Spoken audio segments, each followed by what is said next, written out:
Hey everyone, I'm Michael Chenkus with Charles Ruttenberg Realty here in Lakewood Ranch, Florida. I track the Lakewood Ranch real estate market faithfully every month, and this is the June 2024 update.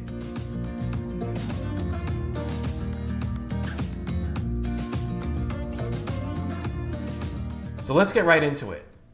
Year over year sales are down 12% this June versus last. This June, there were 146 total homes sold, excluding the new construction, because I remove new construction data from this analysis. The builders don't all put their sales and information into the multiple listing service. That's where I get all this data. So I take it out. It's incomplete data. It's not going to help this analysis at all. So again, we have 146 total sales in the month of June this year. Last year, June was 166. So that's down 12%. All right, I have my handy little notes here. The average sales price is actually up 9% this year versus last. It went from $872,000 up to $951,000. And the median sales price, that's up 16% as well. So that went up even higher.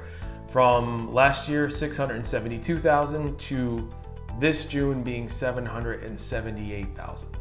So we have a decrease in sales volume, an increase in both the average and the median price. That said, there was also a big increase in the amount of sales that required a price reduction. And that's something that I've been watching and experiencing firsthand, totally expected. Last June, only 48% of the sales required a price reduction to sell. This June, 65%. And that's a considerable jump, so it's something to watch carefully. Maybe people are adjusting their price expectations, but with volume down, price reductions up. The only thing else that's up is the average sale and the median sale price, and I have a theory on why that is. I'll get into that in like 2 seconds. Now, I mentioned that the average sales price and the median sales price had both gone up, which gets your head scratching a little bit because all these price reductions increased, right? But I think the reason for that is we have a ton of cash buyers in this market, and it increased substantially from last June to this June.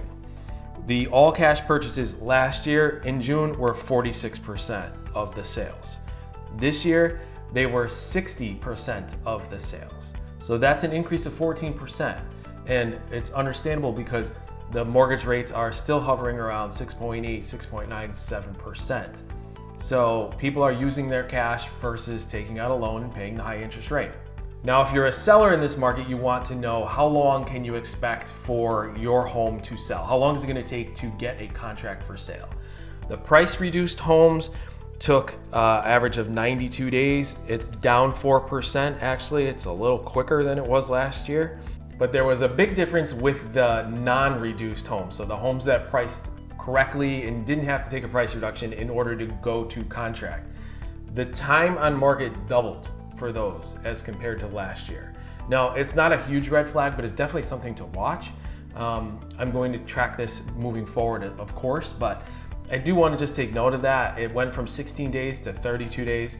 Not terrible, probably a little more realistic in terms of what to expect, but I'm gonna watch it anyways. And how much could those sellers expect to get as compared to their original list price?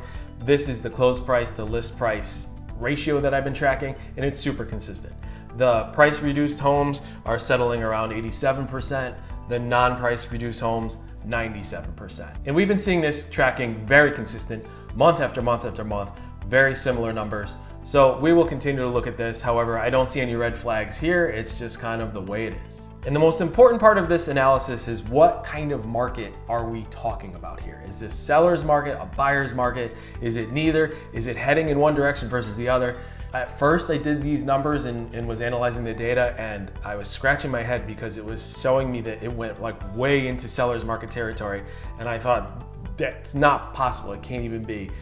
Luckily, I triple checked my numbers because I had added something incorrectly. And I came up with what makes a lot more sense. We are at a balanced market still. So we hovered right around the 16%, 17% number, right in the middle of neutral. So, the inventory hasn't increased so much in order to push the needle more towards buyer's market. It's leveled out more or less. We don't see a lot of inventory spike in the summer here in Florida anyways. It's our slow season. If you need to pick a slow season, it would be July, August because it's hot. So I expect to see inventory increase in the fall. If we see an increase in inventory and the sales pace that we've been seeing stays somewhat consistent, that's gonna move the needle into buyer's market territory. It hasn't happened yet, although based on just the sentiment of what we're seeing, feeling, what we've been discussing with other real estate agents and salespeople at the builders' offices, there definitely does feel like there's an energy moving things more towards the buyer side. We're seeing price reductions, price drops, houses that really, honestly, there's no reason that they shouldn't be selling where they're at currently. So it's a good sign for buyers. I think that things are becoming much more affordable as compared to 2022 and 2021 when things were just completely insane. And as interest rates even moderate just a bit and you have more inventory choices, I think this is going to be a great opportunity to buy smart. Don't just buy whatever and don't just pay whatever. I've been saying that for a while. You don't need to overpay for a house in 2024, 2025, probably 2026, but we'll keep track of that. If you like this type of video and you find this information helpful, all I ask is that you hit the thumbs up button below, subscribe to the channel so you can be notified of whenever we post updates. And my wife and I post videos as often as possible about the Lakewood Ranch real estate market, Lakewood Ranch real estate, Greater Sarasota, all things Lakewood Ranch. This is our bread and butter and our specialty. We are real estate professionals and we are here for you. So if you have any questions about this video, Lakewood Ranch real estate, some of the neighborhoods, whatever, anything, just reach out. We're happy to talk with you and we would love to help and assist you in your real estate needs. All right, so I'm done. That's it. It was great having you here and we'll see you again soon.